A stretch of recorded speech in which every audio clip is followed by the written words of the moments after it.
Hello बच्चों, आज हम देखने वाले हैं कक्षा 5वीं की हिंदी पाठ 16 बचाओ। इसमें हम देखने वाले हैं इसका प्रश्नोत्तर आपके डाइजेस्ट का ही है। ठीक है, तो यहाँ पे देखिए कुछ कठिन शब्द दिए गए हैं। चट्टान, चट्टान ऐसे लिखते हैं, मतलब भारी और बड़ा पत्थर। परत यानी तह या स्तर, कई सारे परत, लेयर्स। तुरंत यानी फौरन, ये तो आपको पता ही है, इमीडिएट। तख्त यानी लकड़ी का बना पलंग, जो बेड जैसा होता है वैसे ही रहता है, बट थोड़ा सा बेड में ऐसा डिज़ाइन विज़ाइन रहता है, उसमें नहीं रहता है। ठीक है।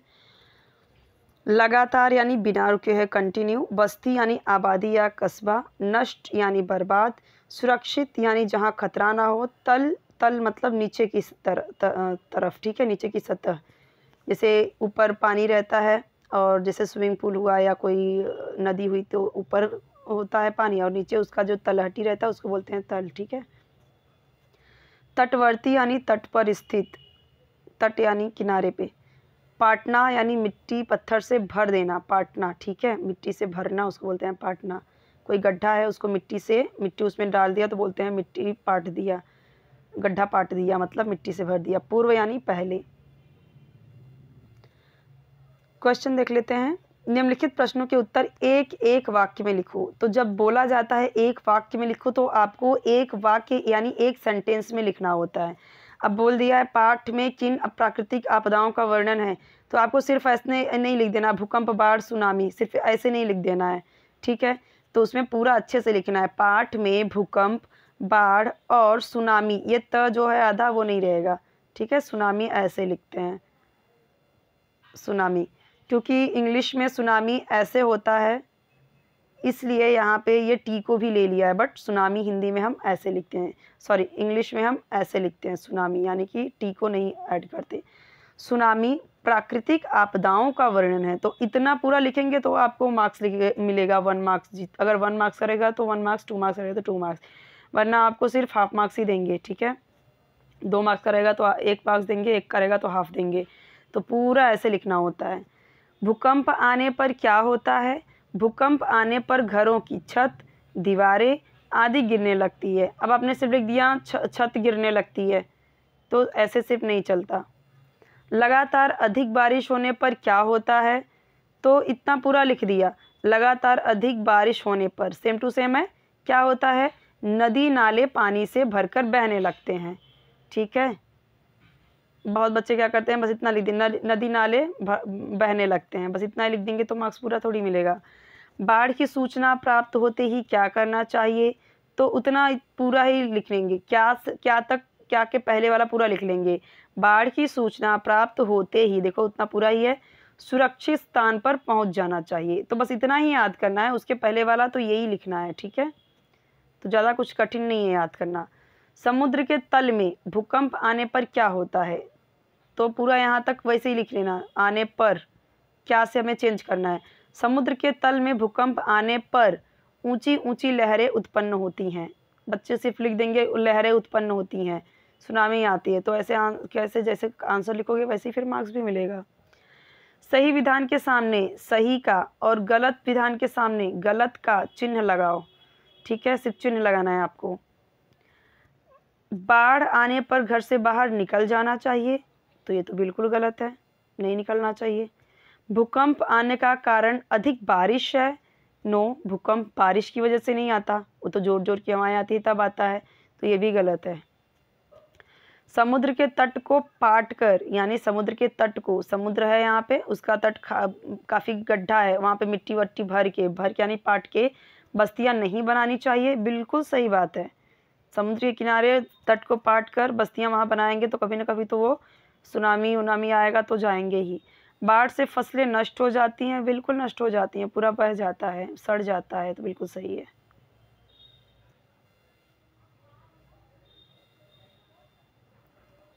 भूकंप आने पर दरवाजे के पीछे छिपना चाहिए, हाँ छिपना चाहिए।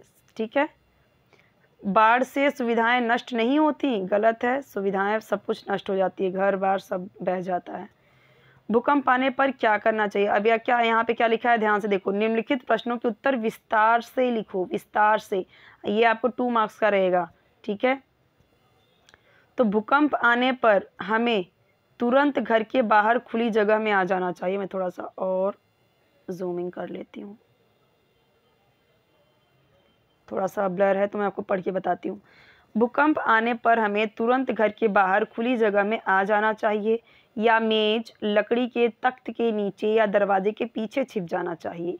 ठीक है, इतना लिखना है, इतना पूरा लिखोगे तो अब देखो यहाँ पे भूकंप आने पर, तो इतना तो वैसे ही लिख लेना है। क्या करना चाहिए, आपने पढ़ा हुआ है, तो हमें तुरंत घर के बाहर खुली जगह में आ जाना चाहिए। ठीक है, नहीं ताकि हमारे पे कुछ गिर ना सके, या फिर मेज, लकड़ी के तख्त के नीचे या दरवाजे के पीछे, ताकि कुछ ऊपर से गिरे तो वो उस पे गिरे। बाढ़ क्या है, लगातार अधिक बारिश होने पर नदी नाले पानी से भरकर बहने लगते हैं, है ना। नदी नाले आपको पता ही है। नदी के आसपास के गांवों, बस्तियों, इमारतों यानी बिल्डिंग आदि में पानी भर जाता है, फसलें नष्ट हो जाती है, यही बाढ़ है, बाढ़ इसी को कहते हैं। बाढ़ आने पर क्या होता है, बाढ़ आने पर नदी के आसपास के गांवों में पानी भर जाता है, बस्तियां पानी में डूबने लगती हैं, इमारतों में भी पानी भर जाता है, खेतों में पानी भर जाने से फसलें नष्ट हो जाती है, तो किसानों को बहुत नुकसान होता है। और इस तरीके से फिर क्या होता है, सब्जियों के भाव बढ़ जाते हैं, फसलों के भाव बढ़ जाते हैं, जो फसल ही नष्ट हो गई तो फिर भाव तो बढ़ेंगे ही। सुनामी क्या है, यहाँ पे आधा त दिया गया है, ठीक है, तू सुनामी बोला गया, तू सुनामी, लेकिन मैंने आपको पहले ही बताया सुनामी को इंग्लिश में ऐसे लिखते हैं, तो इसीलिए यहाँ पे हिंदी में भी टी लगा दिया गया, लेकिन हिंदी में हम सुनामी ऐसे ही लिखते हैं, सुनामी, क्योंकि इंग्लिश में भले से टी रहता है ऐसे, बट ये तो है साइलेंट, ये तो साइलेंट है। समुद्र के तल में भूकंप आने पर ऊंची लहरें उत्पन्न होती हैं, यही सुनामी है। सुनामी आने पर समुद्र के आसपास रहने वाले लोगों को तुरंत सुरक्षित स्थानों पर पहुंच जाना चाहिए। यानी कि जब समुद्र के तल में, समुद्र के नीचे जब भूकंप आता है ना, वहाँ आपको पता है ना, समुद्र के नीचे भी बड़े बड़े पर्वत हैं, वहाँ पे भी पेड़ पौधे हैं, ठीक है, अंदर समुद्र के नीचे भी ऐसे बड़े बड़े पहाड़ पर्वत हैं, तो आपको पता है ये पहाड़ से किस तरीके से ऐसे लावा फूटता है, जब आता है ज्वालामुखी फटती है, तो कभी कभी भूकंप, ये ज्वालामुखी फटने से भी सुनामी आती है, और कभी कभी जब समुद्र के नीचे भी तूफान आ जाता है तब भी क्या हो जाता है, भूकंप जब आता है समुद्र के नीचे भी ज़मीन होता है, फट गया वो तो आ गया भूकंप, तो ऊंची ऊंची लहरें, बहुत ऊंची ऊंची लहरें 40-50 मीटर ऊपर लहरें उठती हैं, तो फिर क्या होता है, सुनामी आ जाती है। और सुनामी आने के बाद क्या होता है, समुद्र के आसपास रहने वाले लोगों को तुरंत सुरक्षित स्थानों पर पहुंचा जाना चाहिए, नहीं तो सबके सब बह जाएंगे। प्राकृतिक विपदाएं कौन कौन सी हैं लिखो, तो ये सब देखो, भूकंप, बाढ़, अकाल, प्राकृतिक विपदाएं यानी नेचुरल डिजास्टर, नेचुरल कैलामिटीज। तो भूकंप, बाढ़, ठीक है, भूकंप का मतलब आपको पता है अर्थक्वेक, ठीक है, बाढ़ का मतलब आपको पता है फ्लड, अकाल यानी ड्रॉट, सुनामी मैंने आपको बताया ही, तूफान, स्टॉर्म, ठीक है, बादल फटना, जो बादल फटते हैं बोलते हैं बहुत बादल फट गया, मतलब बहुत ज़्यादा जहाँ पे बारिश हो जाती है उसको बोलते हैं बादल फटना, ठीक है, क्लाउड बर्स्टिंग बोलते हैं उसको। बिजली गिरना, बिजली गिरना भी आपको पता है कितने के, जब बारिश के टाइम, अभी जब बारिश खत्म होने लगती है या फिर बारिश होने वाली थी, जब बिजली गिरती है कितने सारे लोग मारे जाते हैं, तो ये सभी क्या हैं, प्राकृतिक विपदाएं हैं।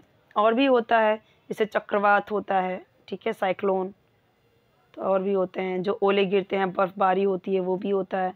निम्नलिखित शब्दों के बहुवचन के रूप लिखो। बहुवचन, इमारत, इमारतें, दीवार, दीवारें, लहर, लहरें, चट्टान, चट्टानें, फसल, फसलें, सड़क, सड़कें, ये सब है उसके बहुवचन।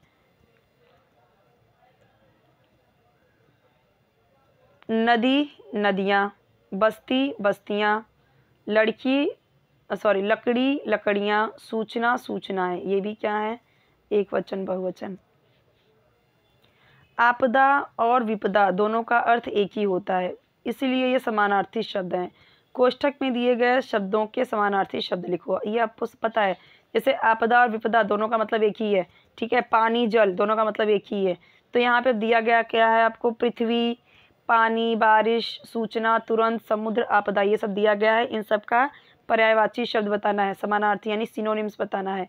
पृथ्वी, धरती, बारिश, बरसात या वर्षा, तुरंत यानी फौरन, आपदा, विपदा, पानी, जल, सूचना, खबर या समाचार, समुद्र, सागर, ये सब हुआ। जब धरती हिलने लगती है तो उस स्थिति को एक शब्द में क्या कहते हैं? भूकंप, है ना। नदी नाले में पानी बढ़ जाने के आसपास के खेतों बस्तियों में पानी भर जाता है, उस स्थिति को क्या कहते हैं? ये आपको मुझे बताना है कमेंट सेक्शन में। अभी ऊपर में पढ़ा था, उस स्थिति का नाम बताओ जब समुद्र में लहरें तूफानी लहरें उठने लगती है। ये भी तो बताया था, अभी जस्ट हुआ है, तो आपको बताना है वो सब, ठीक है। यहाँ पे दिया गया आकारिक मूल्यांकन, विभिन्न आपदाओं के कारण और उनके बचाव के तरीकों के बारे में कक्षा में चर्चा करो। चर्चा में बताना। जैसे मुकुल पूछता है, गुरुजी क्या कारण है कि हमारे यहाँ कोई न कोई आपदा आती रहती है, यानी परेशानी आती रहती है, प्राकृतिक आपदाएं की बात, कभी भूकंप, कभी बाढ़, कभी सूखा आदि विपदाएं अपना भयंकर रूप दिखाती हैं। भयंकर मतलब बहुत ही विकराल रूप, भयंकर। शिक्षक बोलते हैं ये प्राकृतिक आपदाएं केवल हमारे यहाँ ही नहीं सभी देशों में आती है। हमारे यहाँ अधिक वर्षा होने पर नदियों में बाढ़ आती है, ठंडे देशों में बर्फ की भयंकर वर्षा होती है, सूखे का प्रकोप भी अधिकांश देशों को झेलना पड़ता है। जापान जैसे देशों में सुनामी अपना कहर ढाती है। आपको पता है जापान में तो एक दिन में कई सारे भूकंप आ जाते हैं, ठीक है, इतना ज़्यादा भूकंप आता है। इसीलिए वहाँ पे अभी लोग घर स्टील का बनाते हैं ताकि गिरने पे ज़्यादा प्रॉब्लम ना हो। ऐसा घर बना रहे ताकि वो जल्दी गिरे नहीं, और गिरे तो ज़्यादा नुकसान ना हो। आंधी तूफान भी बहुत नुकसान पहुँचाते हैं। सुयोग बोलता है, गुरुजी इन आपदाओं के कारण क्या है? अच्छा, सुनामी इतना क्यों आता है जापान में? क्योंकि जापान समुद्र के किनारे है, ऊपर से वहाँ पे ज्वालामुखी बहुत फटते हैं, ठीक है, इसीलिए बहुत आता है, यानी वल्केनो इरप्शन बहुत होता है। तो पूछता है इसका कारण क्या है? शिक्षक बोलते हैं सभी तरह की आपदाओं के अपने अपने कारण हैं। अधिकतर आपदाएं हवा के कम या अधिक दबाव के कारण आती है। कभी तापमान की कमी या अधिकता भी विपदा का कारण बनती है। भूकंप का कारण पृथ्वी के नीचे की चट्टानों का खिसकना है। आपको पता है ना कि कई सारे लेयर से बनी है पृथ्वी, नीचे से कई सारे लेयर है। तो इस तरीके से जब इस तरीके से लेयर, ये जैसे मान लो इस तरीके से एक के ऊपर एक है, और जब ये खिसकी तो क्या होता है, जमीन हिल जाती है पूरा, ठीक है। अब इतनी छोटी सी तो है नहीं, बहुत बड़ी बड़ी चट्टानें हैं।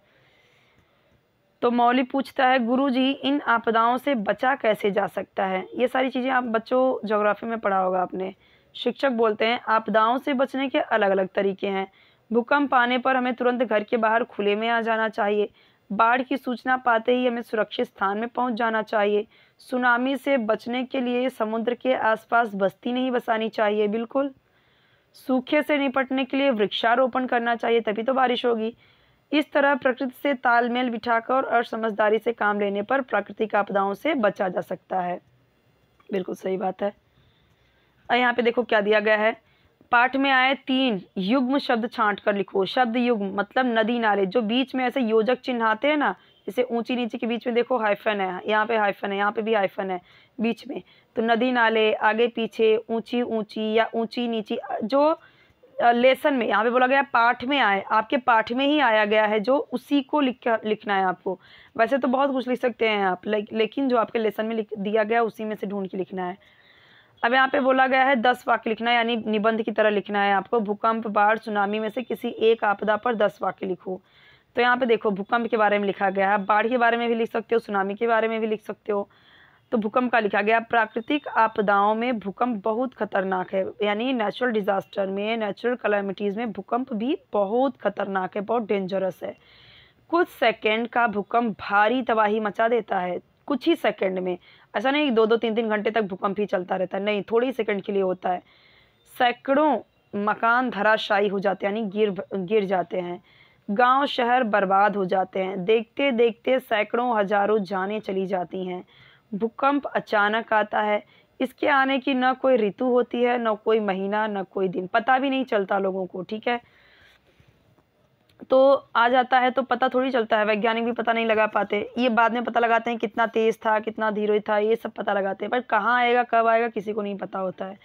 तो ऐसा होता है, तो किसी भी समय में आ सकता है, ठंडी बरसात कोई किसी भी टाइम में आ जाता है।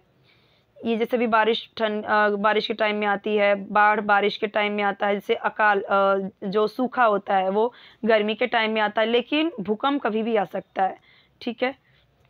यह किसी भी समय आ सकता है, इससे बचने का अभी तक कोई उपाय नहीं खोजा गया। मैंने आपको बताया कि भूकंप का कोई भी उपाय अभी तक नहीं खोजा गया है कि कहाँ से होने वाला है, ठीक है। बाढ़ आने वाला होता है तो पता चल जाता है कि इतनी तेज़ बारिश हो रही है, इतने में ऐसा बाढ़ आ सकता है, ठीक है, ऐसा होता है। या साइक्लोन भी उठता है तो यहाँ पे अगर उठ रहा है तो धीरे धीरे पता लगा लेते हैं कि कहाँ कहाँ तक ऐसा तबाही होने वाला है, तो वो भी अंदाज़ा लगा लेते हैं। लेकिन भूकंप का अभी तक ऐसा कुछ नहीं हुआ है, ठीक है। यह ऐसा हथियार है जिससे प्रकृति जब चाहे तब कितना भी विनाश कर सकती है। बिल्कुल सही बात है, यह ऐसा हथियार है प्रकृति का। विज्ञान को भूकंप आने की पूर्व सूचना देने वाले किसी यंत्र की खोज करनी चाहिए। अभी तक ऐसी कोई यंत्र बनी नहीं है, ठीक है। अभी तक वैज्ञानिक भी अभी तक ऐसा कोई यंत्र यानी ऐसा कोई डिवाइस नहीं बना पाए हैं। ये डिवाइस है कि भूकंप कितना तेज आया था, 1 सेकंड में कितना तेज आया था, उसका है, ठीक है। लेकिन ये अभी नहीं है कि कहाँ पे आने वाला है, ऐसा कोई अभी तक यंत्र बना नहीं है। सो बहुत ही अच्छा है, आप लिख सकते हो, अपने तरीके से और भी लिख सकते हो, ठीक है। कोई डाउट है कमेंट सेक्शन में पूछिए।